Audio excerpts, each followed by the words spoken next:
Oi, pessoal, tudo bem? Eu sou Adriana Riosdorf, advogada especialista em startups, e hoje a gente vai falar um pouquinho para vocês sobre as terminologias de startup.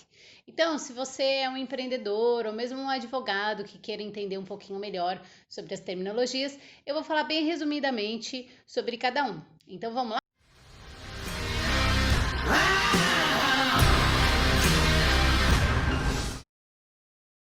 Outro termo que a gente usa bastante agora na seara contratual é o NDA, que é o No Disclosure Agreement, e a gente utiliza para ou proteger o empreendedor que não quer que a ideia saia por aí, que todo mundo fique sabendo da ideia, mas eu já vou avisando que isso não é muito bem visto entre os investidores, então se você tem uma ideia bacana e vai apresentar ela para um investidor, não exija o termo de confidencialidade, porque na verdade o que eles gostam mesmo, o que vale é a execução do negócio. Então, a ideia, se você for assinar um NDA, não é muito bem visto você exigir isso dos seus investidores.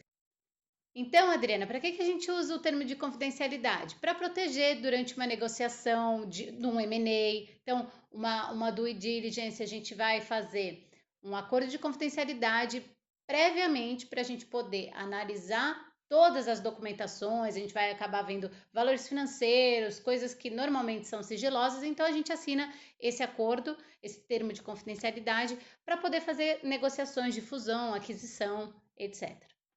Outro termo que a gente utiliza bastante, falando da esfera contratual, é o famoso contrato de vesting. Para que a gente utiliza o contrato de vesting? O contrato de vesting é utilizado, as startups usam bastante esse contrato como forma de retenção de talentos, que não tem condições de pagar um salário condizente ao mercado para reter aquele talento e ela vai oferecer a participação societária da empresa mediante o cumprimento de algumas metas aí que as partes vão estabelecer. Normalmente a gente coloca um prazo de 18 meses e um contrato bem amarrado para que as partes fiquem bem protegidas. Normalmente as partes estabelecem o cumprimento de algumas metas, prazos, entregas, então vai depender do que a pessoa vai desenvolver. Então, por exemplo, vai desenvolver um software. Como vai ser esse software? Vai ser propriedade intelectual da empresa? Vai ser do desenvolvedor? Como que vai funcionar? Ele precisa atingir quais metas? Como vai ser a programação? Normalmente é assim que a gente utiliza. Atrelado ao vesting, a gente tem o que a gente chama de cliff. E o cliff é o período dentro do contrato de vesting onde não vai ter aquisição da participação societária. É como se fosse um período probatório. Então, se ele atingiu aqueles 18, nos 18 meses que a gente colocou no exemplo, se ele atingiu todas as metas que foram estabelecidas entre as partes, aí sim, após o período de cliff, ele vai ter esse direito da participação societária. Outras duas cláusulas que a gente usa bastante na seara contratual, quando a gente fala de um contrato de investimento, são as cláusulas chamadas drag alone e tag alone. O drag alone protege o sócio majoritário. Como que funciona o drag alone? Diante de uma oferta de compra, ele vai ter o direito de arrastar o investidor minoritário, obrigando ele a vender nas mesmas condições e proporções da oferta.